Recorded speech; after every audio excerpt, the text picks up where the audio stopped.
Olá, jovens! Todos os vídeos que você vai ver no próximo mês serão patrocinados por Dona Fílmica. Muito obrigado, Fílmica, por acreditar no nosso trabalho, por apoiar a nossa comunidade, por apoiar o projeto de construção das nossas bibliotecas populares. Então você que está vendo o vídeo aí, abre uma outra aba e já entra agora em filmica.com.br e conheça o serviço de streaming com a maior qualidade de streaming do Brasil, que alia a revolução, a cultura, a arte, que traz documentários curtas e longas de todos os continentes, cinema autoral da melhor qualidade e no precinho.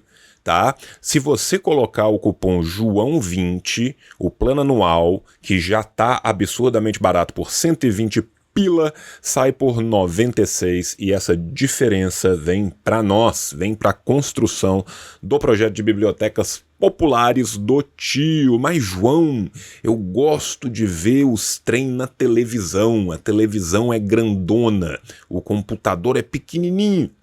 Não se preocupe, Fire TV, Android TV e Apple TV, todos eles já têm a Fílmica disponível. Então aproveite, porque no próximo mês, colocando o cupom João20, você tem 20% de desconto.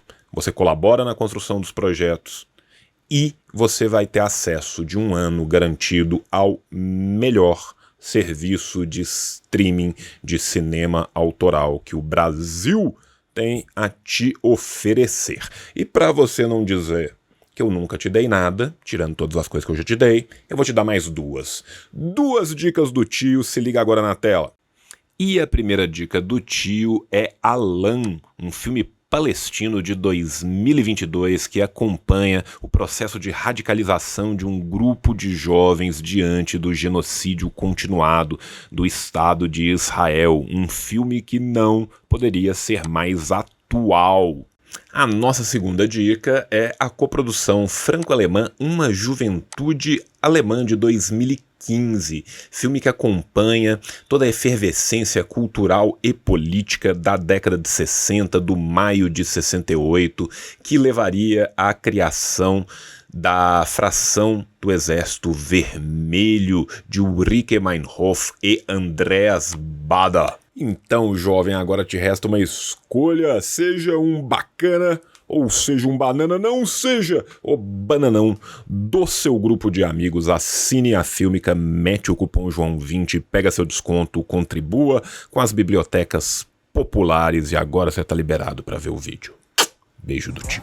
Falha e falhará. Falha, falha e falhará. Falha, falha e falhará. Olá, jovens! Estamos começando mais um Mundo em Vermelho, tá? Hoje um Mundo em Vermelho muito especial, como sempre, do lado do meu querido camarada, do meu amigo, do meu companheiro de lutas aqui, menino João Cláudio Platenic Pitilo. Né? E hoje nós estamos aqui para o lançamento que, na verdade, é um relançamento. Né? Nós estamos aqui para lançar a segunda edição desta pedrada que o menino João está aí mostrando para todos vocês, né? Com uma nova edição, com uma nova capa, com uma nova diagramação. O bagulho agora tá lindo, tá maravilhoso. Tá? A imagem não faz jus à capa, cara, porque a capa ela tem aquele negocinho do couro, tá ligado? Que é tipo do couro, assim, imitando aqueles livros antigos, verdão, que você comprava no sebo, né? Então agora ele tá aí com uma diagramação muito especial, né? Eu quero agradecer demais aqui a Gabriela, cara, que a Gabriela simplesmente não existe. Né? É uma mulher que tem um domínio técnico assim muito fora da curva, né? Quero agradecer também ao camarada que fez a capa, né? Desculpa, João, esqueci o nome do capista agora, querido. Alexandre Brito. O Alexandre Brito que fez a capa ficou maravilhosa. E hoje nós estamos aqui para falar desse livro, para contar um pouco para vocês que livro que é esse, como que ele surgiu a primeira vez, como que ele surgiu de novo agora, né? E mais do que isso também, eu tô aqui, cara, e eu vou ser muito sincero, eu tô aqui como botine do João. Tá? Minha função aqui hoje é ajudar o João a dar vazão a esse livro, porque assim, gente, João está fazendo um pós-doutorado sem bolsa, depois de fazer um doutorado sem bolsa, depois de fazer um mestrado sem bolsa, depois de fazer uma graduação sem bolsa.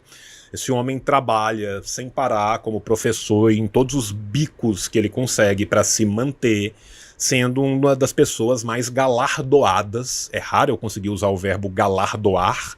Tá? Uma das pessoas mais galardoadas da historiografia brasileira. Nós estamos falando literalmente do único estudioso brasileiro que foi premiado por uma pesquisa pela Rússia, né?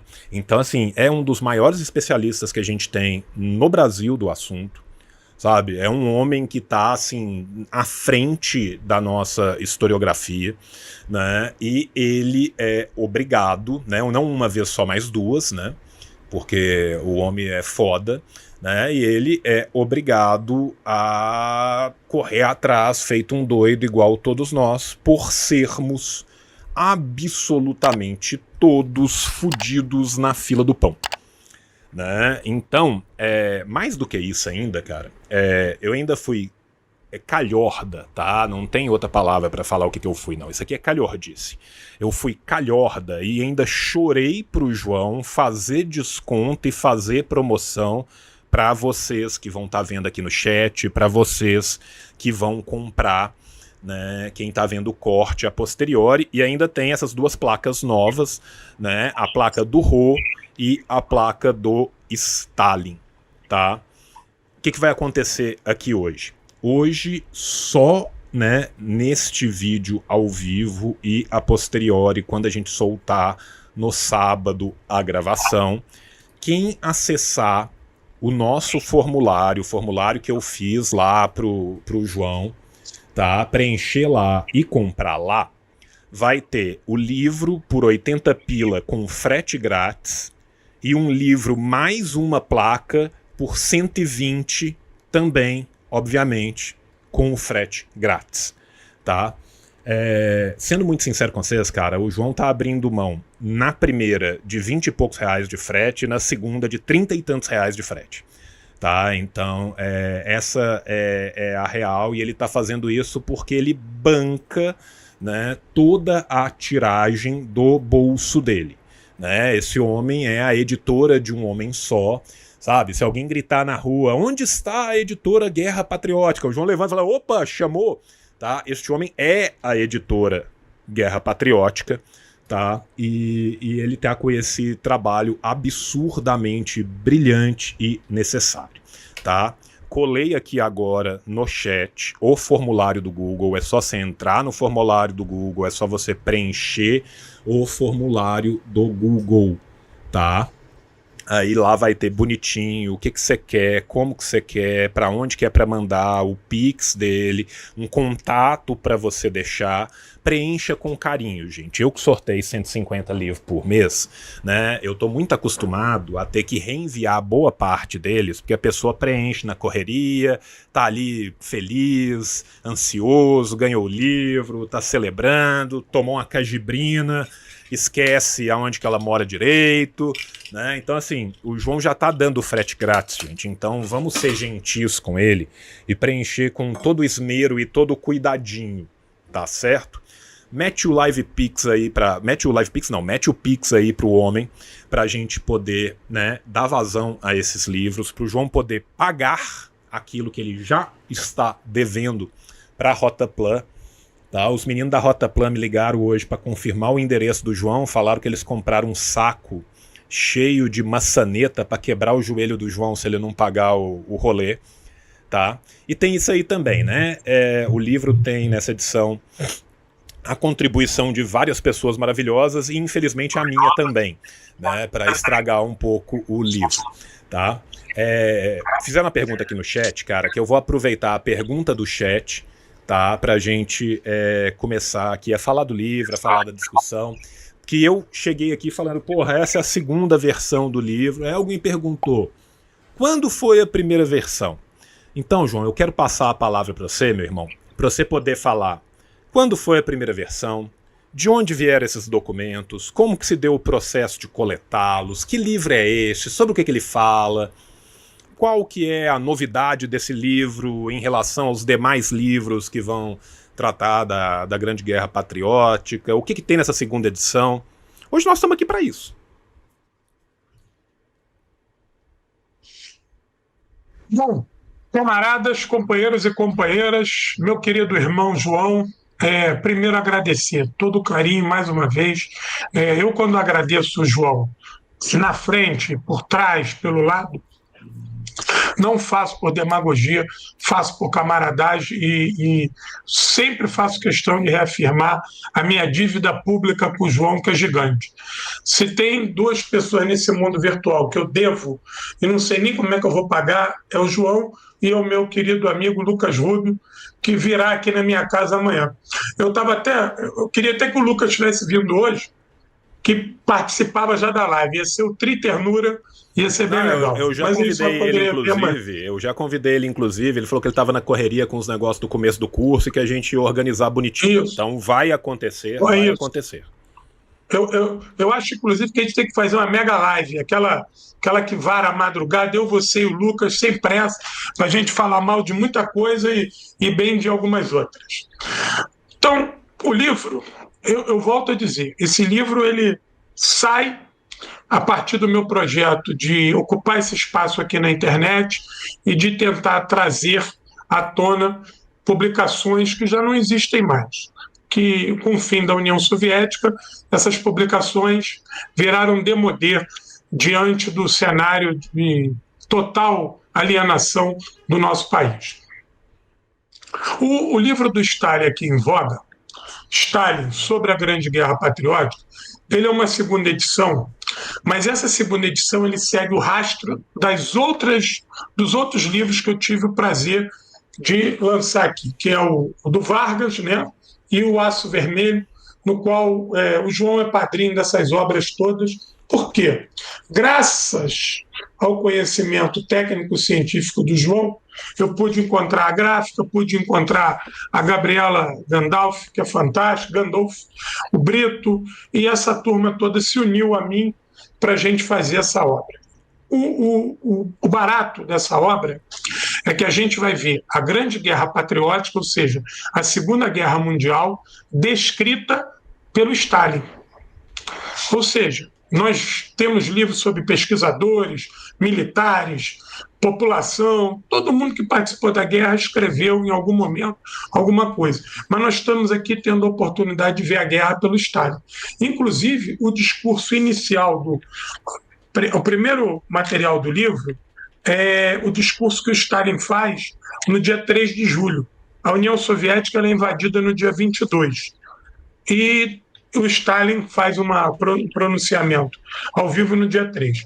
Mas para frente eu explico porque o Stalin só falou na rádio dia 3. Mas está aqui a transcrição dele, que é um chamado à unidade popular e chamado à resistência. Dia 3 de julho, está aqui, ó. Dia 3 de julho, o Stalin fala eu esqueci o nome daquele locutor soviético, aquela voz maravilhosa, Moskva, Moscou vai falar, era assim que começava a irradiação. E está aqui. Então, o que nós temos nesse livro? Nós temos discursos, entrevistas, ordens e comunicados que o Stalin faz ao exército e ao povo. Está dividido cronologicamente pelos anos da guerra e entremeado com uma série de fotografias do período muito bem escolhidas pela Gabriela. No livro tem uma galera boa. Professor Francisco Carlos, professor João Carvalho, professor Mergulhão, professor Roberto Santana, professor Éder Pereira, uma tropa boa, professor Luiz Edmundo Tavares, que eu pedi para escrever no livro para poder atualizar né? Eu queria que todos esses pesquisadores e professores, companheiros, dessem a sua contribuição e atualizassem. Tem aqui um escrito do Pedro Pomar, da época, quanto da contribuição do camarada Stalin para a derrota do nazismo, e tem um pós-fácil. Quando eu liguei para o João, eu falei assim, João, eu queria que você participasse do livro, como ele participou dos outros, e precisa participar. Por que o João precisa participar? Porque além de todo esse trabalho de comunicação que o João faz, que é foda, às vezes a gente esquece que o João é acadêmico, né? Mas acaba sendo um acadêmico marginal como eu. Dentro do sentido estrito da palavra, acadêmico, porque frequentamos a academia, mas refutamos o academicismo. Por isso que a academia não nos quer e não faz nem questão que a gente passe na porta. Nós vamos de teimoso. Nós vamos muito mais para confundir do que para explicar. A nossa presença na academia, muitas das vezes, é só para a gente ter o título e falar para esses putos que a gente tem um título igual ao teu, então a gente vai poder contradizer tudo que você está falando. E a gente esquece que o João é acadêmico. O João é um cara que cumpriu todo o ritual acadêmico. Então, o João Carvalho é o professor João, entendeu? É o mestre, é o doutor, é o bacharel. A gente esquece isso. Então, eu fiz questão de ter o João aqui no livro, o João comunicador, o João companheiro, o João militante, o João camarada, o João amigo, mas o João acadêmico também. O João, que tem uma produção científica, uma capacidade intelectual gigante, que se essa porra desse país fosse organizado, o João, no mínimo, era reitor. Ia ter que ter a Universidade do Povo, botar o João lá como reitor. E aí aula 24 horas de Revolução Cultural. Mais do que os rapapéis acadêmicos, ela é Revolução Cultural na veia, na veia. Matéria de hoje, Introdução à Revolução Cultural 1, e 2 e 3, os princípios elementares de filosofia da Revolução Cultural 1, 2 e 3, os princípios elementares da Revolução Cultural 1, 2 e 3, didática da Revolução Cultural, filosofia da pedagogia da Revolução Cultural. Isso ia ser a matéria curricular. Depois que tu cumprisse 200 horas de Revolução Cultural, aí você ia estudar história, geografia, matemática, ciência, aí você estava apto a produzir para a nação. Primeiro, tu tem que se reeducar, porque a universidade tem isso, né? Se tu não tiver definido ideologicamente, ela não te forma, ela te deforma. Tu sai de lá pior do que tu entra. E eu lembro de uma frase do professor Darcy Ribeiro, quando da Universidade Necessária, e que ele dizia o seguinte: a universidade, ela é a reunião dos saberes.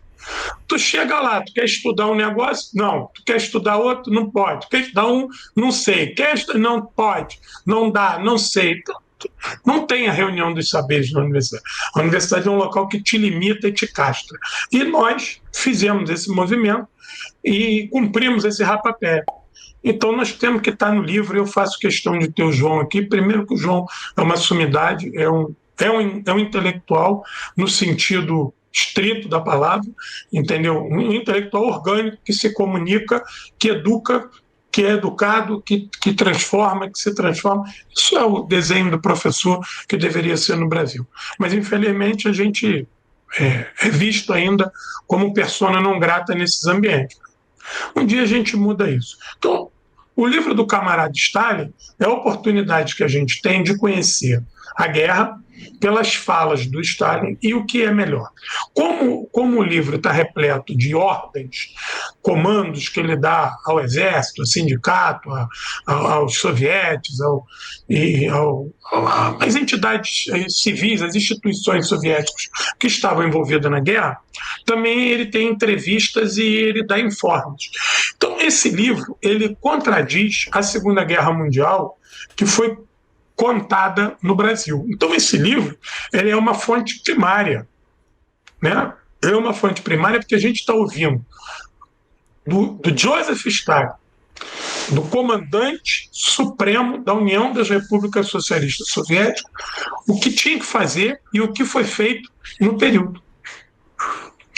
Quando a gente se depara com uma mentira número um, de que o ataque alemão à União Soviética pegou a União Soviética de surpresa, e o Stalin, numa apoplexia, foi para debaixo da cama e demorou 3 dias para reagir, isso é falado até hoje. Uhum. Isso é falado até hoje. Tem pesquisadores, cientistas, mestres, doutores que se predispõem a reafirmar isso, que o Stalin ficou acometido de um medo, de um pânico, que ele foi para debaixo da cama e só foi porque o Stalin ele só vai falar, o comunicado dele, ele só vai falar 5 dias depois a primeira fala dele. Por que ele fez isso? Primeiro, ele queria entender o que estava acontecendo. Antes de ele dar qualquer declaração, ele precisava entender o que estava acontecendo. Ele tem que perceber que a União Soviética é gigante. A União Soviética ela ia de uma parte à outra do globo. E as informações não andavam na velocidade que andam hoje. Então, a demora do Stalin a se pronunciar para a população não significa que o Estado soviético não se pronunciou. O Molotov se pronunciou, o Ribbentrop, o Budienne se pronunciou, os comandantes militares se pronunciaram, várias lideranças se pronunciaram explicando que a guerra estava acontecendo e o Stalin precisava entender o que era a guerra, se realmente iria partir para uma mobilização total, se era uma mobilização parcial. Não se entendia o tamanho do objetivo das forças do eixo que entraram na União Soviética em 22 de junho. No primeiro momento, se acreditou que eles iam tomar só um pedaço da Polônia soviética. Depois se entendeu que eles iriam parar nos Estados Bálticos. Depois eles poderiam parar no meio do caminho, ali na Ucrânia. Então, a todo momento, a União Soviética precisava entender o que estava acontecendo. E Deixa também eu só o fazer um adendo desmoronar. aqui, João, desculpa, tá? Vou mostrar um livro pro pessoal que você tem em casa, tá? Esse aqui, tá? Sim, É o livro do Chetemenko. Chetemenko, tá? Em 2 volumes, o Estado-Maior, né? O Estado-Maior dos generais, ou seja, a cúpula do exército, né, soviético durante a guerra. Esse livro em 2 volumes, ele traz estudos, ele traz textos, ele traz falas de todos aqueles que participaram do Estado-Maior, ou seja, de todos aqueles que participaram dessa cúpula, tá? Já nesse livro se menciona, e esse documento depois que foram abertos os arquivos de Moscou, ele foi publicado, né, que o Stalin, quando recebe a notícia, ele vira e fala, ok, eu preciso de pensar um pouco. E ele vai caminhando, sai, vai para a dacha dele, fica 6 horas lá e volta. Quando ele volta, ele começa a distribuir ordens e falar, você vai falar isso, você vai falar aquilo, você vai cuidar desse front, eu preciso de notícia de tal, tal e tal lugar, e o comando se une pela primeira vez àquilo que ia ser esse comando geral, que continuadamente, óbvio que com as baixas e com as mudanças que ocorreram durante o próprio período da guerra, vai ter gente que vai morrer, vai ter gente que vai, né, ser substituída, vão ter pessoas que vão subir até esse comando, né? Então, assim, a gente tem hoje documentação aberta, franca, acessível, que está publicada, não é num livro de um autor soviético durante o período soviético. Não, é documentação que está publicada em livro de autor estadunidense, liberal, que publicou na década de 90 e no começo dos anos 2000, com acesso aos arquivos que foram abertos. Então essa é o tipo de mentira que sequer os historiadores liberais mais sérios aceitam mais, né? Só que aqui no Brasil a gente vive, né, o contrafactual, né? O pessoal ainda reproduz uma historiografia que é a historiografia da sovietologia feita pela Inglaterra e pelos Estados Unidos na década de 50. Que é da sovietologia que foi feita, que foi cunhada a partir do discurso do Khrushchev, né? Sovietologia essa que, além de o óbvio e patente, né, viés ideológico que ela tem, e viés ideológico que nós temos todos, ela não tinha sequer acesso à documentação. Ela era feita de orelhada, de ouvir dizer, de fulano disse para ciclano, um espião que não podemos nomear disse numa reunião em Paris, né? E isso, gente, até podia entrar na discussão de verossimilhança ou probabilidade até você ter a abertura dos arquivos. Uma vez os arquivos abertos, não. Não. Isso não é mais tolerável, tá? E isso não pode, portanto, ser tolerado. Então a gente tem que entender que quando nós, historiadores, trabalhamos com as fontes primárias, a gente traz elas do jeito que elas são e não é para elas contarem o que a gente gosta, não. O nosso compromisso é com a verossimilhança. O nosso compromisso é com aquilo que as fontes nos dizem e aquilo que o nosso modo de fazer historiografia nos permite analisar a partir daquilo, tá? Então, você vê que o Pitilo está aqui falando. Teve o primeiro comunicado, passou X dias, aí ele se adereçou à nação, e eu estou complementando aqui. Teve o primeiro comunicado, no primeiro momento que ele recebe a notícia, ele de fato fica chocado com a notícia, porque ele sabia do morticínio que ia acontecer, gente. A gente tem que entender que até a Alemanha nazista entrar na União Soviética, todos os locais que a Blitzkrieg entrou antes foram arrasados rapidamente e não houve defesa nenhuma que conseguiu constrangê-los de forma alguma. Tá? Na União Soviética, primeiro, a preparação para isso já se dá no meio do primeiro plano quinquenal. Essa preparação ela começa a acontecer no final da década de 20, viragem para a década de 30. Segundo, o grande teatro de guerra não era só europeu. E o teatro de guerra na Ásia começa antes a ter seus movimentos do que os próprios movimentos europeus de expansão. Eu não estou falando aqui dos movimentos internos europeus. É óbvio que quando o pessoal da Inglaterra abre as pernas para a Alemanha e fala, não, agora sua marinha pode crescer, os caras estavam se armando até os dentes. Só que durante este mesmo período, a União Soviética já estava mudando seu processo de industrialização, mudando o local desses processos, mudando a formação daqueles que iriam para suas fronteiras, tentando atualizar a sua indústria bélica, tentando aumentar a sua produção de metais que seriam necessários para essas construções. Tudo isso vinha sendo planejado. Até o momento da distensão que se dá durante o Pacto Ribbentrop-Molotov, na hora que se vê que a guerra vai acontecer de qualquer jeito e tenta-se um último esforço para salvaguardar 8 meses, 6 meses, 10 meses, 12 meses, 14 meses, quantos meses fossem possíveis, porque já se sabia que o ataque viria. O Japão estava renovando seus pactos com a Alemanha e com a Itália. Estava invadindo todo mundo pela suposta esfera de coprosperidade. A Itália estava tirando suas manguinhas de fora na África. A Alemanha já estava varrendo a Europa inteira, com o resto da Europa Ocidental batendo palma e torcendo para que ela voasse na garganta da União Soviética. Né? Então, assim, a gente precisa de trazer esses dados à baila e mostrar as fontes, porque a gente combate desinformação. Não é que a gente está combatendo visões diferentes sobre um mesmo fato e a pessoa fala, pô, eu não acho que talvez, né, a preparação tenha sido tão boa. Não, não é isso não.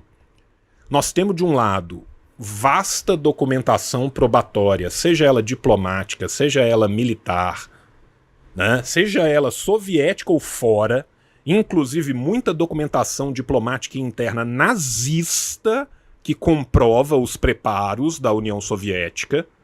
Porque vocês acham que só na União Soviética fizeram mãe com um filho esperto, né? Que não tinha gente de tudo quanto é canto mandando espião para tudo quanto é lado. Inglaterra tinha seus espiões, a França tinha seus espiões, a Itália tinha os seus, a Alemanha nazista tinha os seus. Então você tem informação de diversas fontes diferentes que comprovam todas essas informações. E ainda assim, elas não são trazidas à baila. Por quê? Porque é preciso criar a posteriori uma narrativa de guerra que transforme os Estados Unidos no grande vencedor. Tem que justificar a indústria cultural. Como que você faz isso? Varrendo a história para debaixo do tapete. né? Então você desculpa a minha intromissão, mas é só porque eu acho que era muito importante a gente falar disso para a gente entender a importância de ter acesso a esses documentos. Porque acesso, gente, não é só o documento estar aberto, não. Os documentos estão abertos aonde? Em Moscou, como em russo. Que acesso é esse? Né? Um pesquisador brasileiro consegue acessar com facilidade esses documentos? Mesmo que ele consiga acessar os documentos, a esmagadora maioria deles consegue lê-los? Não. Então, quando a gente faz coletâneas de material, de fontes primárias, esse é um trabalho que faz avançar, não é só o nosso campo, não. Esse trabalho faz avançar o campo historiográfico inteiro. Se você pega o que era a medievística brasileira, antes e depois da coletânea da professora Guadalupe, que trouxe vários documentos originais, escritos em latim, galego provençal, reto-romano, milanês médio, caralho a quatro, para português, você tem um salto de produção dentro desse campo. Por quê? Porque agora as pessoas têm acesso franqueado. Esse livro do João, ele não é simplesmente um livro do nosso campo de comunistas para comunistas. Esse livro é um tesouro da historiografia brasileira que passa a ter cada vez mais franqueado a oportunidade de conseguir tirar suas próprias conclusões a partir do método historiográfico bem aplicado. Vocês percebem o grau da importância, o quão gigantesco é isso? Desculpa, João. João, foi perfeito a tua intervenção, porque você conseguiu dar tamanho à oportunidade que a gente está tendo com essas obras. A tua fala foi fundamental para colocar esse livro no lugar dele. Porque eu vou aproveitar para contar a história desse livro. Esse livro ele foi produzido a primeira vez na União Soviética no ano de, deixa eu ver se o ano está aqui, em 52. Esse livro ele saiu uma única edição em 1952. Depois de 1952, por obviedade, todos esses materiais do Stalin vão sendo aposentados. Tudo que lembrava Stalin vai ficando muito restrito, descontinuado.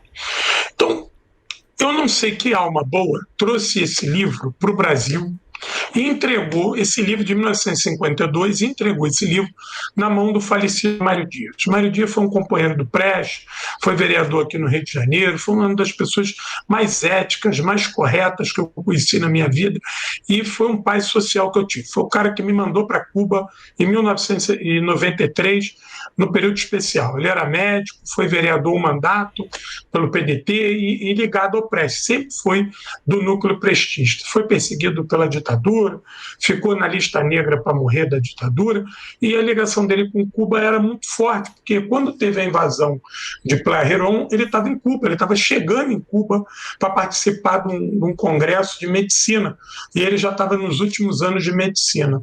Então ele, companheirão de primeira ordem, e lia o russo. Lia o autodidata e lia o russo. E esse livro ficou guardado com ele muito tempo, até que no início dos anos 90, final dos anos 80, início dos anos 90, ele conversa com a família Quiroga. Está aqui meu companheiro Ricardo Quiroga Vinhas, que organiza o livro aqui, está aqui comigo, que inclusive é neto do Moisés Vinhas, de um grande quadro do Partido Comunista Brasileiro, e os escritos do Moisés Vinhas são escritos muito importantes sobre a questão agrária no Brasil. O MST usa esse material como instrumento de orientação teórica até hoje, e se reúne Quiroga, a irmã dele e a mãe dele. A mãe dele foi locutora da Rádio Praga. Eles são filhos do exílio, que foram perseguidos pela ditadura. A mãe do Quiroga vai para o leste europeu, e o Quiroga e a irmã nascem na Tchecoslováquia. Eles são tchecoslovacos, né? A mãe fugindo da ditadura no Brasil e o pai dele fugindo da ditadura na Bolívia, porque ele é filho de um médico boliviano, que muito jovem também na época, militante de esquerda, teve que fugir.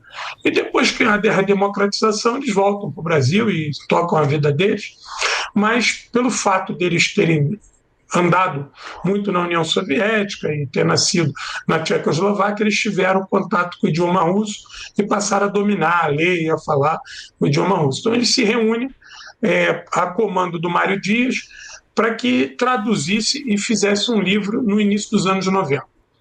O Mário Dias, as tecnologias da época também não permitiam, o Mário só foi vereador um mandato, como ele perdeu o mandato, ele não teve dinheiro para bancar a edição do livro e ninguém quis bancar. Então o Mário Dias fez um livro de xerox e mandou encadernar. Uma coisa mambembe, feita de xerox e encadernado, e mandou fazer 100 unidades, depois rodou mais 100 e distribuiu isso para os companheiros. E eu, como era muito próximo do Mário, ganhei um desses livros e fiquei com esse livro de xerox encadernado durante décadas, com isso guardado. Quando chegou o ano a primeira edição foi 2015, 2016, eu falei, não, vou tentar produzir. Aí chamei o Quiroga e a gente sem dinheiro, sem conhecimento, e ninguém tinha rede social, nem eu tinha, nem ele tinha, e aí a gente conseguiu, junta daqui, faz uma revisão ortográfica mambembe, e conseguimos lançar pela Multifoco primeiro, depois foi pela Ciência Revolucionária do Klaus, mas um trabalho pobre e em todos os sentidos, né? A nível estético, e também acho que não conseguimos fazer mais do que 50, 60 tiragens do livro, que foi restrita às pessoas do nosso núcleo. Isso ficou adormecido e o tempo andou, e a vida me colocou próximo do meu camarada João Carvalho, que me trouxe uma série de luzes. E dentre essas luzes me deu o caminho das pedras para que eu tivesse com a Gabriela, com o Brito, com a Rotaplan, essa turma que está rondando aqui em casa, querendo que eu pague os livros. Vários recados já mandaram, já passaram no carro preto, já fizeram alguns sinais. Eu pedi a eles mais 72 horas, já fiz o sinal do telefone, já rezei com o pneu, pedi mais 72 horas a Rotaplan, que eu vou conseguir pagar esses livros. Mas já fizeram sinais aí da máfia, passaram assim para mim, já mostraram um Stalin enforcado para mim, cheio de sinais aqui, mas vou conseguir vender o livro e pagar todo mundo. Então, o João falou, João, olha, o caminho é esse, vai aqui, vai ali, e a partir de duas experiências exitosas, que foi o Aço Vermelho e o Exército Vermelho na Mira de Vargas, que também estão à venda. A turma que quiser me procura aqui, R$80, com frete grátis para todo o Brasil. Esse livro aqui, o do Vargas, reescreve a história do Brasil na guerra, reescreve a partir de isso que o João falou, com documentos inéditos, uma outra história do Brasil na guerra a partir da observação da Frente Oeste. Então eu falei, Quiroga, vamos fazer uma segunda edição digna do camarada Stalin. Em respeito ao camarada Stalin, nós temos que relançar a segunda edição Stalin sobre a Grande Guerra Patriótica, a partir de todo esse trabalho que eu falei, a presença do João, o trabalho do Brito na capa, a Gabriela na editoração, e um ajuda aqui, outro ajuda ali, e a coisa se materializou nessa capa bonita, nesse trabalho gráfico da Gabriela fantástico, e a gente consegue trazer um livro soviético de fontes primárias, porque ele trabalha direto com os comunicados, né, de fonte primária, que foi editado uma única vez na União Soviética. Olha a raridade desse material. Esse livro foi editado uma única vez na União Soviética, trazido para o Brasil, sabe lá por quem. E a primeira vez que eu lancei esse livro, nós fizemos uma homenagem ao falecido Mário Dias e ao avô do Quiroga também, que tinha falecido, e eles foram companheiros do Partidão juntos, lá na década de 50 e 60, e uma pena eles já não estarem vivos para ver o lançamento. Mas a esposa do Mário Dias estava viva e a filha do Moisés Vinha estava viva, a mãe do Quiroga, que faleceu agora tem 30 dias, infelizmente, perdemos a nossa Leocádio também, e pude homenagear esses dois homens. E hoje na segunda edição, já é uma tiragem grande, já é um trabalho mais profissional, ele também tem as suas homenagens. Aqui dentro está uma homenagem a Mário Dias e a Moisés Vinhas, mas também tem homenagem a esses companheiros que eu, de um grupo muito dileto, que eu queria colocar aqui, porque quando a gente coloca o João Carvalho, o Quiroga, o Mergulhão, o Éden, numa obra com Stalin, a gente primeiro faz uma justiça histórica daqueles que carregam o ônus de defender o Stalin, né? Por tudo aquilo que o João falou na fala dele, de falsificação, de mentira, que tenta colocar a União Soviética como uma coadjuvante, o Stalin como um bobo, o comunismo como algo obsoleto. Eles tentam isso a todo momento. Existem aqueles que resistem, né, que se insurgem contra isso, e a partir de movimentos humildes, mas a gente vai juntando força e consegue andar, e a gente consegue criar um contraponto. Então, esse livro, a segunda edição desse livro, que eu pude reunir aqui uma tropa de primeira categoria, ele é o início de um trabalho que eu quero fazer, de pegar esses meus livros soviéticos, que estão aqui, como o do Chetemenko, que o João mostrou aí, que eu tenho aqui também, da gente pegar isso, atualizar a língua portuguesa, entregar na mão da Gabriela, entregar na mão do Brito, e a gente criar uma página aqui, uma loja virtual, para vender livros da União Soviética, sobre a guerra, sobre filosofia, sobre economia. Não interessa, agora eu vou usar as palavras do João, não interessa qual é a linha. Está ali um material que é para você ler, entender, discutir, concordar, discordar, mas ter acesso a ele. Até para a gente discordar, a gente precisa ter acesso. Até para a gente falar que isso está errado, nós precisamos ter acesso. Porque como é que nós vamos lá em Moscou pedir para sentar no arquivo lá, horas e horas, ler o russo, aí você tem que ler, pedir autorização para fotografar, pedir autorização para reproduzir e tem que ter dinheiro para reproduzir. Isso é possível? Não, não é possível. Não na atual conjuntura. Mas então a gente já tem.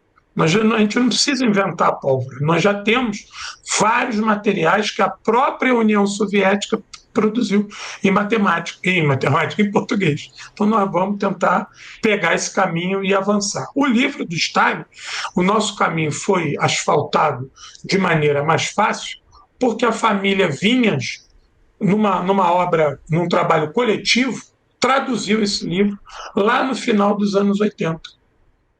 E essa tradução ficou guardada, 7 chaves aí, porque não tinha ninguém para editar isso. E quando nós lançamos em 2015, foi algo pequeno. E agora nós estamos podendo fazer um movimento de maior força. O João aqui fala para quase 200 mil pessoas, entendeu? O dia do lançamento do livro da primeira edição, eu fiz o lançamento num bar, na Lapa, que devia ter 50 pessoas. Cada um comprou um livro, acabou. Aí as pessoas, para comprar mais, não tem mais livro, entendeu? Teve gente que eu fiz xerox do meu único exemplar e dei. Eu não ia vender xerox, dei. Não tinha, agora a gente vai ter o livro para vender. Como o João falou, R$80, com frete grátis para todo o Brasil. E se você quiser comprar a placa, eu quero comprar a placa. Também, promoção, livro e placa. Está aqui, ó. Tu vai levar o livro e a placa. Ali, o livro e a placa do Ho Chi Minh, o livro e a placa do camarada Stalin. R$120 com frete grátis para todo o Brasil.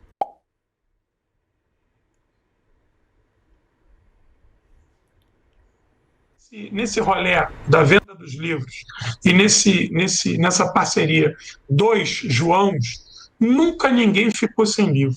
Nunca. Eu duvido que alguém tenha falado, João Carvalho, eu comprei um livro do João Pitilo e não entregou. Impossível. Todos os problemas são solucionados e o meu maior orgulho do que vender o livro é saber que todo mundo que pagou recebeu. Entendeu? É algo ideológico, de que pague e receba o livro. Então, não se preocupa, paguei 120, vai receber o livro e a placa. Se quiser algumas outras placas, me procura lá. Essas placas são exclusivas para aqui. Só quem vai comprar essa placa é quem está assistindo aqui com o João. Nem no meu canal. Se for lá no meu canal hoje, fala assim, poxa, João, queria comprar a placa que eu vi no João. Não. Assiste a live do João lá, preenche o formulário lá, é exclusivo daqui. Isso tem se tornado uma tradição do livro, a gente lança primeiro aqui. Lanço aqui com o João, por essa massa que o João move, pelo poder de comunicação do João também, e também pelo carinho e todo o apoio que ele me dá, porque é fantástico. Porque a gente está aqui nesse encontro hoje, esse é o que a gente vê, mas a gente se comunica semanalmente, é difícil passar uma semana que a gente não fale um com o outro, não mande uma coisa um para o outro, não faça um relato. Se a gente morasse perto, eu acho que ia dar até merda. Acho que já estava até os dois presos. Foi até bom um ficar em Belo Horizonte, o outro no Rio de Janeiro, que acho que a gente já tinha pensado outras coisas, já tinha dado merda, eu acho que ia ter live sendo feita da cadeia, entendeu? Esse é algo do gênero. Então, não tem errado. Comprou, mas se eu sei que tem uma tropa que é ansiosa, tem uma tropa que é desconfiada e tem uma tropa que é, digamos assim, infusiva. Não, eu quero falar com o João antes de eu comprar. Não tem problema. Pode falar com o João Carvalho ou com o João Pitilo. Os Joãos vão te atender, mas não existe furado. Pagou, recebeu.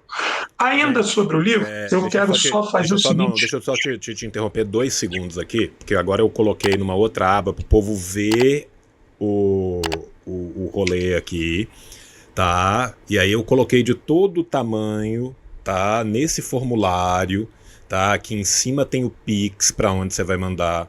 Tem falando um livro quanto custa, o livro e a placa quanto custa. E aqui, se você quiser outros livros do João Cláudio, outras placas, outras quantidades, você responde a última questão. Aí eu coloquei mais uma questão no final. Deseja outros livros, placas ou quantidades? Aí você responde sim ou você responde não, tá? A título de ser muito aberta aqui com vocês estão vendo aqui, respostas 428. Meu Deus, João, você vendeu 428 livros hoje? Não. Queria muito que fosse verdade, mas não. Tá, agora deu 429. Quantos livros vocês venderam hoje? Com este, 21. Por quê? Porque este mesmo formulário foi usado para vários livros do João antes, para várias placas do João antes, e antes disso eu usava ele para mim. Esse é um formulário que eu cedi para ele, que eu tinha feito, que eu usava ele para mim, e que aí depois eu passei para ele poder organizar a questão das placas, depois organizar a venda do livro do Getúlio, e depois organizar a venda do livro do Aço Vermelho. Então agora é o 3º livro diferente, e já teve várias rodadas de placas que também foram para esse formulário, tá? Até o presente momento, hoje, nós já vendemos 21 livros. Isso não chega perto de pagar tudo aquilo que o João gastou, tudo aquilo que ele precisa, de pagar as pessoas que ele contratou para fazer. Eu sei que nem de perto, João, mas a gente sabe que a gente vai falando, as pessoas vão vendo, vão ver agora, vão ver daqui a pouco, vão ver ali no canto, né? Então, assim, é isso, tá? É isso. Então você, por favor, que tá vendo e tá com interesse, cara, aproveita, essa placa vai ser exclusiva, você pode aproveitar e chorar com o João, quero levar mais coisa e aproveitar o frete, você chora com ele vai resolver para você também.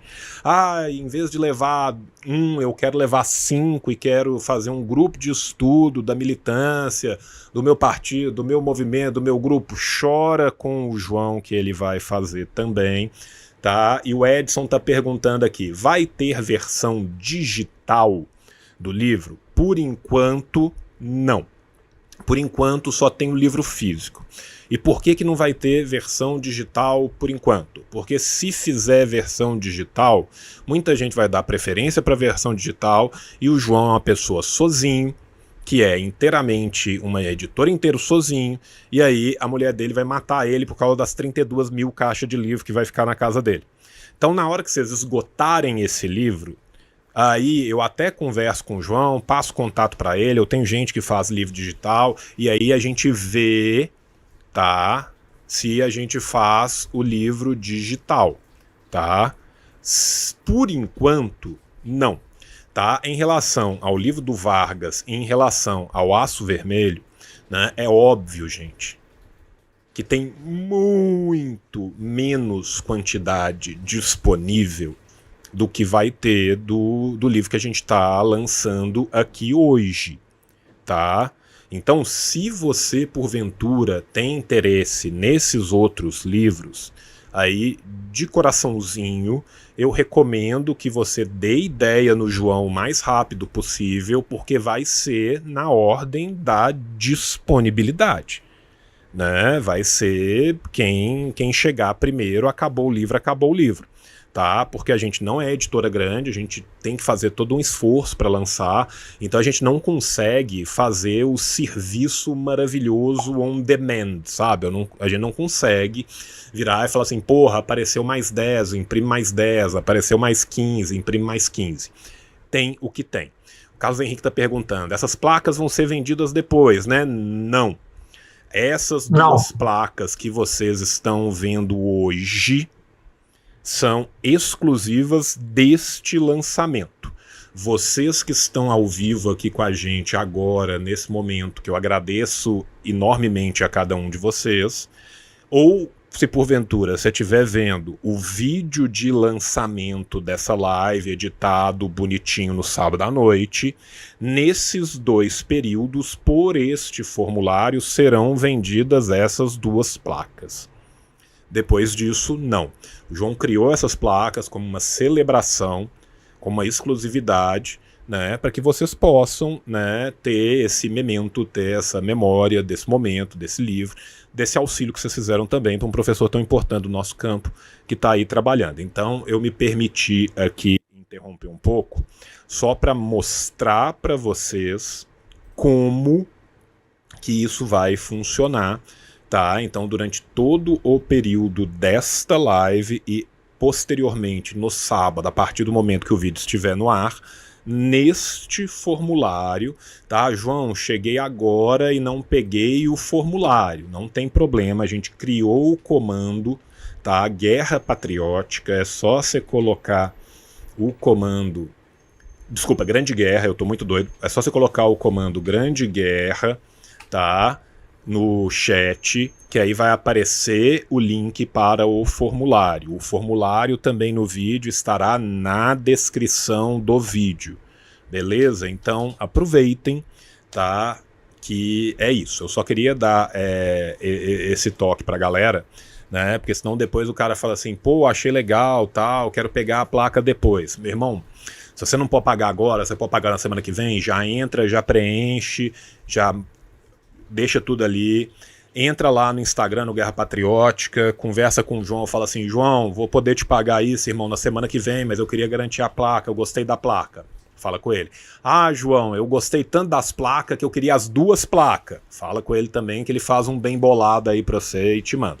Tá? Mas é isso. Essas 2 placas em específico, só aqui. Pode falar, João, desculpa ter te interrompido aí, irmão. Não, João, obrigado. Não, só tenho que te agradecer aí todo esse aparato que você faz aí para me ajudar a escoar essa produção, porque o cara da Rota Plan está vendo a live também, entendeu? Ele está medindo isso aí, está medindo a audiência, está vendo essa parada aí. Bom, ainda sobre o livro, o que eu acho interessante é que a guerra da Ucrânia, a guerra na Ucrânia, essa que a Rússia tem travado com a Ucrânia, ela tem servido para reabilitar o fascismo. Né? Como é que a Ucrânia e a OTAN têm trazido essas figuras do Stepan Bandeira de volta. Eu vi o Boris Johnson, essa semana recebeu os caras do Batalhão Azov lá, e aquela coisa terrível de tentar vender uma coisa de um nacionalismo que nunca existiu. A palavra correta era fascismo, né? E que tenta apagar o papel do Exército Vermelho no leste europeu, nos Estados Bálticos. E isso também tende a combalir a imagem do Estado. Porque o que essa turma tem dito é que o Exército Vermelho ele adentra a fronteira dos outros países para dominar esses países. para escravizar esses países. A maior prova de que isso não aconteceu é que esses países eles tiveram autonomia para escolher o tipo de democracia, entre aspas, socialismo, que eles queriam fazer. Né? E nós vimos que ele foi diverso. A Tchecoslováquia foi diferente da Iugoslávia, a Iugoslávia foi diferente da Romênia, a Romênia foi diferente da Alemanha Oriental, e por aí foi. Né? A Albânia foi de um jeito, a Bulgária foi de outro jeito, você não via de nenhuma maneira a uniformização de padrões e de política, isso não aconteceu. Agora, aconteceu que se a União Soviética não tivesse exigido que o fascismo fosse varrido desses estados, ao final da guerra, todo o movimento fascista seria reabilitado no leste europeu como foi no Ocidente. Seria automático. Do mesmo jeito que a igreja protegeu fascista no dia seguinte, no dia 9 eles se renderam, no dia 10 eles estavam ganhando o passaporte do Vaticano. Isso teria acontecido no leste europeu. E nós estamos vendo que, passado 30 anos do fim da União Soviética, eles voltaram com tudo. E eles voltaram com tudo da onde? Eles voltaram com tudo do Ocidente. O Ocidente tem exportado o know-how para esses fascistas do leste europeu atual se organizarem, crescer e multiplicar. Eu não esqueço da fala daquela menina detalhe, que era do movimento. Desculpa, só te falar um detalhe, né? Vamos nos lembrar aqui que é esse mesmo Ocidente que recepcionou de portas abertas os fascistas que conseguiram fugir, que não julgou os fascistas que foram presos e que ficaram sob a égide deles para julgar. É só você dar uma olhada no que aconteceu no Japão. Quem a União Soviética jogou por crime de guerra de tipo 1 foi todo mundo morto. Quem os Estados Unidos julgou reassumiu o Japão. Né? É só você ver o tanto de gente que sai da Ucrânia e que vai para o Canadá e para os Estados Unidos e é recebido de portinhas abertas.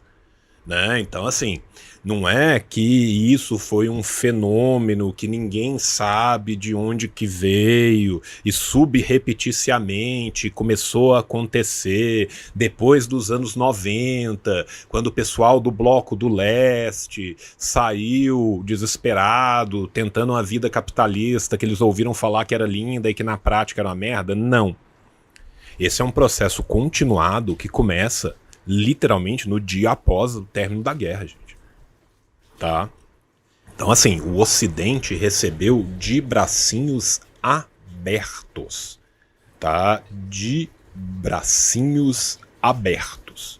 Tá? Isso não pode ser esquecido. Ô João, eu publiquei lá no meu Instagram a lista de oficiais que formaram a OTAN e que todos advindos da Alemanha nazista. Todos advindos da Alemanha nazista. A Letícia falou aí dos amuletos. Amuleto da sorte. Eu tenho procurado enviar para todo mundo amuleto da sorte. Está aqui, ó. Eu vivo enviando amuleto da sorte para todo mundo. Aí, tá vendo? Eu vou mandando. Se tudo correr bem, eu vou conseguir mandar para todos. É que eu não tenho dinheiro para mandar para todo mundo. Mas todo mês eu mando de forma sigilosa. Todo mês eu mando de forma sigilosa, eu escolho 3, 4, 5 pessoas e mando o amuleto da sorte para todo mundo. João já ganhou dele. Aí, João está na área. Então, o que acontece? A Alemanha Oriental, gente, publicou isso aqui, que é o famoso livro marrom. Tá? Sim. Isso aqui, gente, é um documento publicado pela Alemanha Oriental que conta aonde que foram parar os criminosos nazistas e de guerra, tá? E aí, quando você vai ver a lista da diplomacia da Alemanha Ocidental, você começa a descobrir que boa parte daqueles que foram erigidos a embaixadores, a cônsules, a adidos políticos, a adidos militares da Alemanha Ocidental eram ex-nazistas criminosos de guerra. É isso. João, eles deixaram claro quando do início da Guerra Fria, essa história de cortina de ferro, essa coisa de combater o avanço do comunismo, esse jogo de palavras que começa, desculpa, gente, que começa no dia 10 de maio de 1945, eles deixam claro o seguinte: eles precisavam de gente que tivesse know-how no combate ao socialismo. E quem é que tinha esse know-how? Eram os fascistas. Porque boa parte, gente, escuta o que eu vou falar aqui para vocês. Isso é a coisa que me dá mais agonia. Boa parte das mentiras que são reproduzidas de maneira quase que anedóticas até hoje contra o socialismo, essas frases de efeito, elas foram criadas pela Alemanha nazista no início da década de 30 contra a União Soviética. Quando a gente fala assim, o Exército Vermelho teve um papel ruim no início da guerra porque a velha guarda bolchevique foi fuzilada. Aí tu pergunta assim pro cara, mas diz um nome dessa velha guarda bolchevique que foi fuzilada. Cri, cri, cri, cri. Mas quais eram os generais que foram fuzilados, que eram tão proeminentes? Me diz um nome. A pessoa não consegue dizer. Quando fala, os expurgos de Estado, sim, os expurgos de Estado, vamos acreditar que isso é verdade. Matou quem? Milhões, mas quem? Quem? Diz o nome de um cientista famoso, de um líder sindical famoso. Diz aí. Não sei, não consegue dizer, porque não é dessa maneira que aconteceu. E aí, quando a grande fome lá, o Lomodô teve a grande fome, aí a gente pergunta assim, mas vem cá, e durante o Império Russo tinha fome? Durante o Império Russo tinha terra para todo mundo? Durante o Império Russo tinha comida? Na Alemanha tinha fome? Na Suíça tinha fome? Claro que tinha fome, porra. Eles imigraram tudo para cá, para quê então? Eles vieram para o Brasil fazer o quê? Tomar banho de praia? Porra. Vieram ver o quê? O Cristo Redentor, caralho? Claro que tinha fome. Agora, como é que a União Soviética iria resolver o problema da fome no estalar de dedo? Fome, uma fome crônica, estrutural. Você resolve? Não, aí eles dizem que a fome é porque teve a coletivização forçada. A gente vai. O latifúndio entrega a terra dele. Não, olha, eu acordei hoje me desfazendo do latifúndio, toma minha terra. Alguém conhece isso?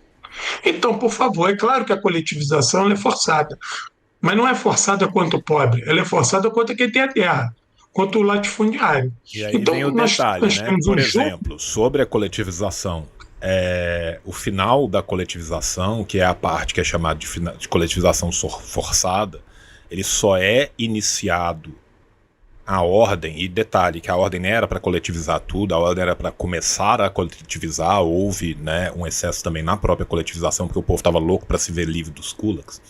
Ele só começa a acontecer depois que tanto os kolkhozes quanto os sovkhozes tinham uma produção superior à produção dos latifúndios, minifúndios e terrenos de médio porte que estavam sobre égide privada, né?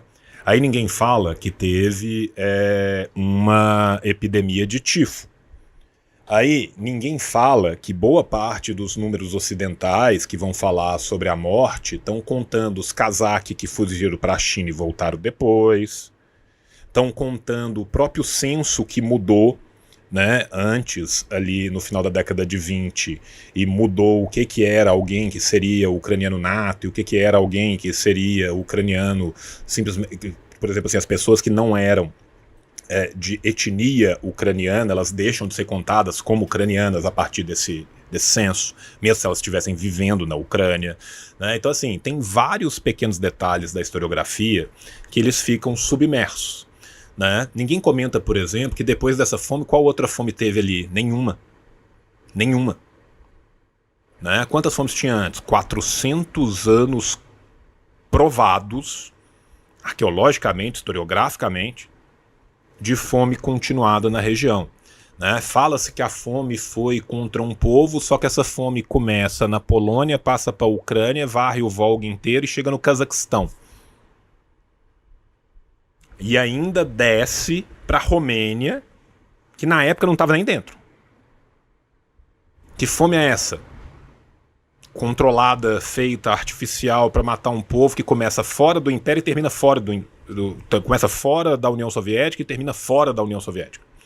Né? Então, assim, infelizmente, né, a gente tem que entender, né, que isso é um embate, que não é um embate puramente historiográfico. Ninguém tá pouco se fudendo, e a real é essa, para quem passou fome, para quem teve um problema ou não. Os caras estavam publicando foto de 10 anos antes, estavam publicando foto da grande fome, que essa de fato matou quase 10 milhões durante o período da Guerra Civil, que não é uma guerra civil, porque se você é invadido por 14 potências estrangeiras, que porra de guerra civil é essa que tem 14 potências estrangeiras te invadindo, né? Ninguém está nem preocupado com isso, né? Qual que é o primeiro jornal que veicula a fome? Um jornal chamado Volkische Beobachter, jornal dos nazistas. Qual que é o primeiro grande conglomerado de mídia que vai reproduzir isso no Ocidente? Do Hirsch, que era o inventor da mídia marrom e que era ligado também ao Ford e a outros nazistas. O cara que falou isso, ele esteve nos locais? Não. O cara que falou isso fez uma viagem até Kiev. Ele era um falsário que estava fugindo dos Estados Unidos. O Hirsch pagou ele para ir até Kiev. Ele chegou até Kiev, nunca teve nos locais para dentro. Nunca foi na Galícia, nunca entrou em lugar nenhum da Ucrânia que não fosse Kiev. Saiu de lá com 9 dias e começou a escrever histórias como se ele tivesse vivido. Esse homem admite isso a justiça americana quando ele é preso, porque ele era um falsário fugitivo. Né? Então, assim, vocês veem como é que é o rolê. E aí, quando isso é requentado, isso vai ser requentado na década de 50, isso vai ser requentado na década de 70, todos os grandes auges dos momentos do anticomunismo, isso vai ser requentado de novo. Quando isso é requentado, por exemplo, na década de 70, os caras fazem um documentário que foi premiado em festivais, que não tinha nenhuma foto da época. Depois a galera pegou o documentário, começou a ver as fotos e falaram: essa foto aqui é da fome de tanto, essa foto daqui não é nem de fome na Rússia, é de uma fome anterior, no século passado, não sei aonde. Não tem uma foto no documentário da própria fome. São todas de outras fomes sendo usadas para capitalizar em cima. Inclusive, né, é daí que vem aquela falácia de comunista como criancinha. História inventada por jornal americano para vender jornal. Então, enfim, né, a fome de Bengala do Churchill, essa existe, mata 5 milhões, mas essa a gente não vai falar dela não. Né? Pode ir, João, desculpa. João, tem uma coisa curiosa que é o seguinte, e o cordão sanitário que a França cria contra a União Soviética? E o ouro soviético que foi sequestrado pelos bancos americanos? Então, primeiro que, só para deixar claro que esse negócio de Holodomor, isso é uma mentira. Mas o que eu quero dizer é que, realmente, o avançar do socialismo na União Soviética, ele não foi fácil, ele teve dificuldades. E muito provavelmente, muitas regiões pagaram preços mais caros do que a outra, mas não é porque o socialismo não estava sendo edificado, é porque a União Soviética ela estava tendo todo o seu processo de relação internacional a nível financeiro, do que a gente entende hoje de swap financeiro, bloqueado. Então, até você produzir bem e produzir para todo mundo, são processos que não é do dia para a noite. E engana-se quem acha que a reforma agrária na União Soviética foi pacífica. A reforma agrária na União Soviética foi muito difícil, porque esses homens, esses latifundiários, eles eram senhores da guerra, eles ameaçavam as pessoas, eles matavam as pessoas, eles atacavam as pessoas, eles se uniram a essas bandas do Exército Branco, eles receberam grana do exterior, e a Ucrânia, que pese o latifúndio dentro da Ucrânia, ele era comandado também por uma elite ucraniana e polonesa que vivia na Inglaterra. que vivia na Inglaterra. Eu tive acesso a alguns documentos do Itamaraty brasileiro, da época da guerra, com a discussão da relação à Polônia. Eu vou me dedicar a escrever isso. A discussão da Polônia. A Inglaterra esperneava todo dia pelo fato da União Soviética ter entrado na Polônia. E a Inglaterra queria impor um governo na Polônia de imigrados, de gente que ficou em Londres sem dar um tiro em ninguém, sem ter lutado em nenhum momento na guerra. Um detalhe que o governo emigrê tinha umas ligações estranhas com um certo partido alemão, né? Apoiou, né, João? Sabe o que as pessoas não esquecem? O governo alemão apoiou a Alemanha nazista do início ao fim e tinha interesses em terras dentro da União Soviética. É que quando a Alemanha chega na Polônia, e que o interesse é destruir os judeus e caçar os judeus, eles vão pegar o governo polonês de poloneses e vai botar para segundo plano, porque eles queriam um corredor até a União Soviética e como é que eles iam escoar a produção da Ucrânia tendo que passar por uma Polônia em tese independente. Então a Polônia não ia existir, mas esse governo polonês que o João citou, ele sonhou em ser parceiro da pilhagem soviética da Alemanha. E mais, tem duas coisas que nós precisamos entender: o levante de Varsóvia e o levante do gueto de Varsóvia. O levante de Varsóvia foi feito pelos ingleses para que, quando os soviéticos chegassem em Varsóvia, em tese já tivesse um governo. Como isso não deu certo, foi uma aventura, uma irresponsabilidade, eles acusam a União Soviética de não ter cruzado Vístula, deixando os insurgentes morrerem na mão dos alemães. Só que eles nunca avisaram a União Soviética que iriam se insurgir. Nunca avisaram, que era um truque contra a União Soviética. Era uma irresponsabilidade fazer aquilo. Eu tenho os escritos aqui naquele livro... Caro Senhor Stalin, comprem esse livro. O Stalin esculhamba o Winston Churchill de irresponsável. Ele jogou com a vida daquelas pessoas, porque a União Soviética estava ali a 30 quilômetros, mas do outro lado do Vístula. E ela poderia ter apoiado esse levante. Mas eles queriam fazer na surdina para que a União Soviética não soubesse. Quando a União Soviética chegasse na Polônia, já ter um governo. E aí, quando a União Soviética começa a ouvir os estouros, os estampidos, e tem um cidadão que consegue fugir na hora do levante e consegue atravessar o Vístula e chegar no acampamento soviético e relata, obviamente, que ele é preso, é levado para interrogatório, mas os soviéticos estão ouvindo de longe os canhões e mandam na hora uma patrulha de caças para apoiar o levante, só que o levante é sufocado, porque não foi articulado com a União Soviética, e o Stalin dá uma bronca, fala: olha, isso é uma responsabilidade, vocês jogaram essas pessoas numa coisa que eles não tinham condição nenhuma e foram sufocados, porque a guarnição alemã na Polônia era uma guarnição poderosa, né? E isso passou, isso não está na história. Isso que eles contam é que a União Soviética malvada ficou do outro lado do Vístula, vendo os insurgentes morrerem. Porra, quem tem noção do tamanho do rio Vístula na parte central de Varsóvia vai ver que é um rio gigantesco e caudaloso. Você não atravessa 3 milhões de pessoas. O exército soviético acantonado era em torno de 3 milhões de pessoas. Agora tu imagina tu atravessar 3 milhões de homens, tanques, carros, canhões, equipamento, comida, bebida, remédio, munição. Alguém acha que isso é fácil, atravessar isso? Isso precisa de preparo. Tu vê a ponte que o Exército Brasileiro construiu lá no Rio Grande do Sul, a chuva de hoje já levou a ponte embora. Então vocês acham que isso é brincadeira? Então é óbvio que esse jogo de mentiras a gente pode ver parcialmente aqui.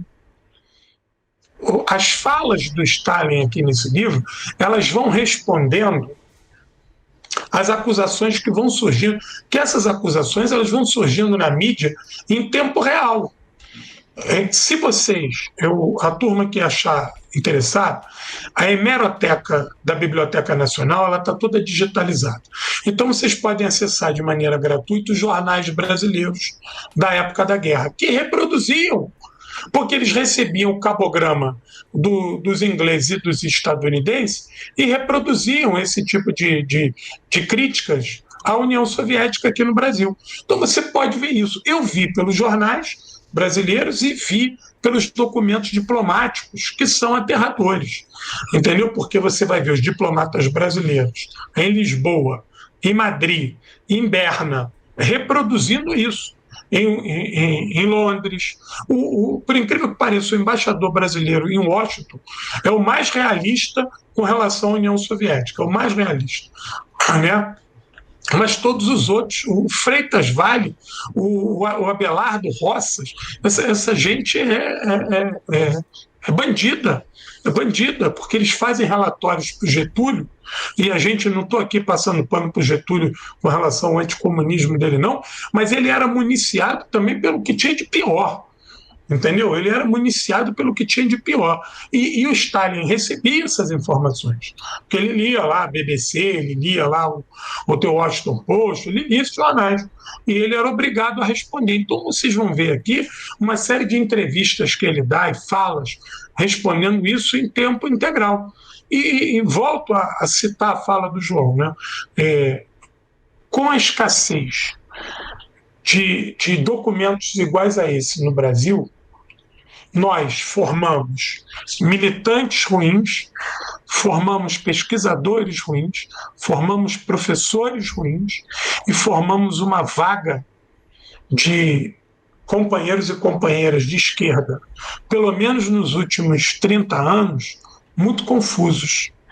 Muito confusos. Pessoas honestas, com muita boa vontade, mas que vivem imerso numa confusão muito grande, porque primeiro, uma sociedade que foi perdendo o hábito da leitura. Segundo, o fim da União Soviética é uma tragédia, porque era lá que se produzia esse material, era traduzido em espanhol, português e inglês, chegava aqui pelas editoras soviéticas que tinham aqui. Só que no Rio de Janeiro nós tínhamos 2 editoras soviéticas, editoras da União Soviética. Uma delas era a Livraria Páginas, que eu pude comprar muitos livros nela. E isso se perdeu. Quando eu lancei esse livro aqui do Vargas, e que eu fiquei aterrorizado, porque ele é parte do meu mestrado, eu fiquei aterrorizado com os documentos da guerra, aquilo foi me chocando, porque eu vou vendo que vai sendo fabricado no exterior uma Segunda Guerra Mundial completamente desconhecida da Segunda Guerra Mundial que nós vimos no Brasil. E nós vimos que o papel político-ideológico desempenhado pela diplomacia brasileira, em conluio com a diplomacia estadunidense, é uma coisa de louco, porque essa diplomacia brasileira, ela, no primeiro momento, é pró-eixo. Mas ela vira a casaca pró-americana numa velocidade tão absurda que faz o Oswaldo Aranha, porque tem uma parte do Oswaldo Aranha que as pessoas esquecem. O Oswaldo Aranha, ele teve um papel importantíssimo, mas ele vai cair em desgraça com o Getúlio, porque o Getúlio vai perceber já o papel dos americanos em 45, e o Getúlio vai afastar o Oswaldo Aranha com a seguinte crítica: se tornou anglófilo demasiadamente.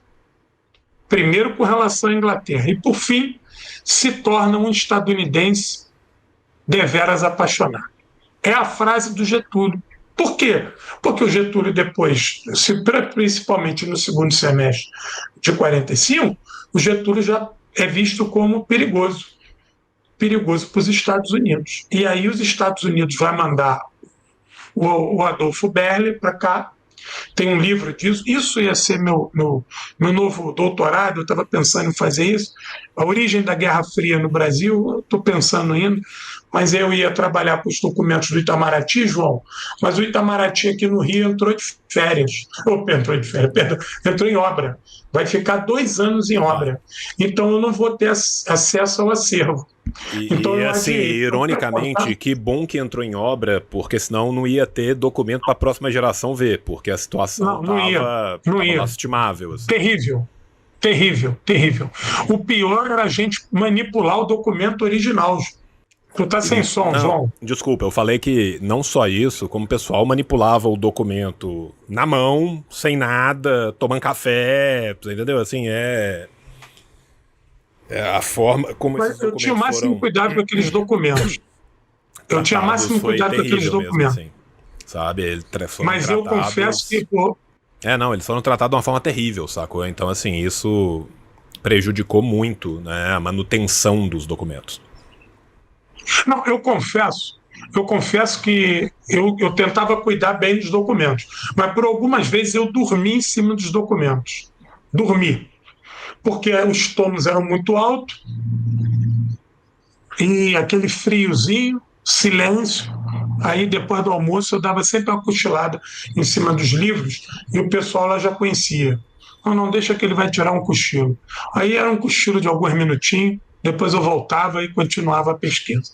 Entendeu? Então eu já era habitué daquele, daquele recinto lá, sempre na mesma mesa, no mesmo canto, era ali que era a minha pesquisa. Então, o livro é um retorno à Segunda Guerra Mundial, agora através do camarada Stalin. É um convite que eu faço a todos e todas aí. João, você tem hora, não tem isso? Tenho, cara. Eu infelizmente hoje tô muito em cima, tá? Túlio Fonseca que tá falando que o livro dele não chegou. Seu livro deve ter sido devolvido e eu ainda não passei lá pra pegar, tá? Me manda um e-mail, por favor, que eu vou tentar descobrir o rastreio do seu livro em específico pra eu poder ver se ele foi devolvido, e se ele foi devolvido, aí eu te mando o livro de novo, tá? É raro, mas acontece, né? Então, assim, talvez tenha chegado aí, ninguém tava pra receber, foi pro trem do correio e voltou pra mim, tá? Essa semana passada, eu peguei 7 ou 8 livros que voltaram, tá? Então, se pá, o seu pode muito bem ser um desses livros, e aí, se for o caso, por favor, tá? Me manda, que aí eu vou poder te mandar de volta. Gente, só pra gente fechar aqui, tá? Eu quero primeiro agradecer a todo mundo, né, que tá vendo essa live, seja agora, seja o corte a posteriori, né? Eu quero informar para vocês que até o presente momento, né, já foram vendidos entre livros, livro e placa e outras cocitas mais, tá? 45 pessoas já preencheram a planilha para comprar o livro e a placa, para comprar o livro e a placa e outras coisas, tá? Então quero agradecer muito. Tenho certeza que quando o vídeo sair no sábado também, mais um sem número de pessoas vão ajudar. E isso é muito importante, cara, porque esse é um trabalho muito abnegado, né, que o João faz, né, e que tem um custo muito alto, o qual ele arca com ele todo sozinho. Tá? Quero lembrar para o pessoal do chat que o comando Grande Guerra tá aí, tá? Que no comando Grande Guerra você vai ter o link aonde você pode preencher o formulário, né? As instruções estão lá. Para além das instruções estarem lá, o Pix do João tá lá, você pode entrar em contato com ele tá em todas as redes como Guerra Patriótica. Se você não conhece ainda o canal do João, tá? Eu te recomendo demais, tá? O canal do João. O João tá lá sempre fazendo live, sempre fazendo as coisas, tá? Então, quem tiver interesse, né, por favor, preencha o formulário. Lembrando que essas placas que o João separou para hoje são exclusivas, né, desta live e do vídeo a posteriori via formulário.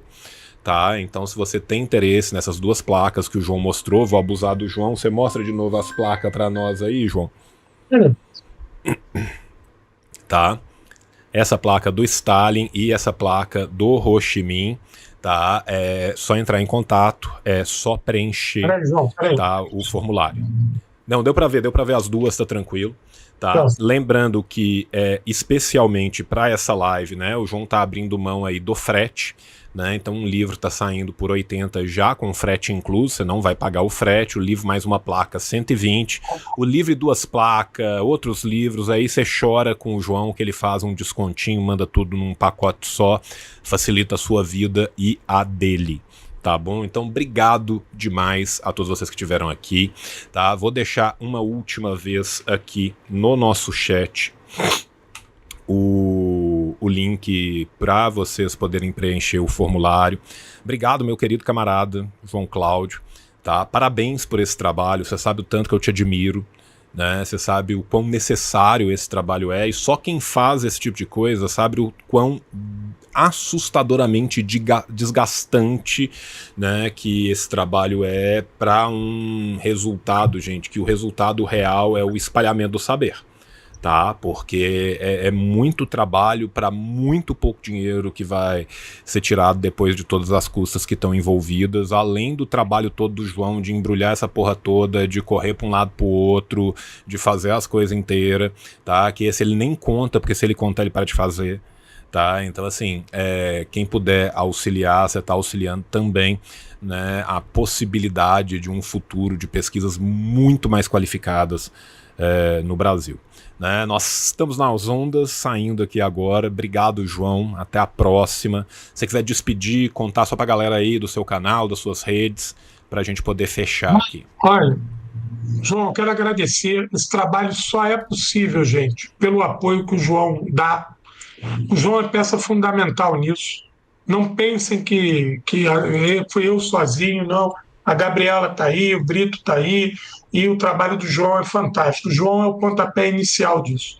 Entendeu? Sem o João aí coordenando esse trabalho, não seria possível. Então, esse trabalho não é meu, esse trabalho é nosso, e graças a ele eu tenho todo esse apoio que vocês dão aí, porque realmente não é só vender. Né? Vocês têm ideia do que é embalar 40, 50, 60 livros, carimbar, ter certeza de que botou tudo direitinho, levar isso no correio, pagar o frete, porque o frete é grátis, mas a gente paga lá o frete lá na hora, entendeu? Então todo esse trabalho é gigantesco, mas é compensador quando a gente vê que cada companheiro adquire o livro, lê e depois comenta, e vai ser mais um que vai estar armado contra essas mentiras. As minhas redes sociais lá no Instagram é o Guerra Patriótica, né? @Guerra Patriótica, visita lá. Eu estou contando agora da minha viagem a Belarus e a Kaliningrado, na Rússia, muita coisa da Grande Guerra Patriótica eu estou botando lá. No Facebook é a mesma coisa. Aqui no YouTube, me ajuda aí que cheguei agora aos 15 mil, né? 15 mil heróis que me aturam aqui no YouTube, canal Guerra Patriótica, estou lá no Blue Sky, fiz uma no Blue Sky, estou no X, estou no Trend, tudo como Guerra Patriótica, vocês me acham lá, João Pitilo também, agradecer, estou à disposição, qualquer dúvida, me dá um alô, me ajuda lá com o YouTube, me ajuda a crescer lá também, vai lá no canal, estou com o meu canal lá no Telegram, onde eu sempre ponho material lá também, canal Guerra Patriótica no Telegram. Tu fala comigo em vários lugares e não se preocupe. Preenche o formulário, está aqui o livro para a gente finalizar. Não se preocupe. Compra o livro, preenche tudo direitinho lá que o livro chega. Ninguém fica sem livro, nem ficará. Entendeu? Eu quero mais uma placa. Me chama aqui que a gente conversa, manda uma mensagem aí, a gente tenta fazer um bem bolado, entendeu? É negócio bom para os dois. Então ninguém vai ficar sem livro, sem placa. Não é o dinheiro que vai nos atrapalhar nisso aí. A gente faz uma conta de chegar, vai daqui, vai para lá, e o João pede lá para o pessoal da Rotoplan pegar devagar, dá só um se liga, um salve e me liberar. Então é isso, João. Sem palavras para agradecer, camarada. Obrigado. Beijo no coração. Obrigado, estaremos de volta em breve, né? Porque agora a gente voltou com o Mundo em Vermelho, então em breve estaremos de volta com o Mundo em Vermelho. Obrigado a todo mundo que está aí vendo o canal, tá? Se você está chegando aqui, ainda não é inscrito, inscreve aí, liga o sininho, me ouve falando um tanto de bobagem, eventualmente vai ter alguma coisa que presta, tá? Um beijo no coração de todo mundo, até a próxima e tchau, tchau!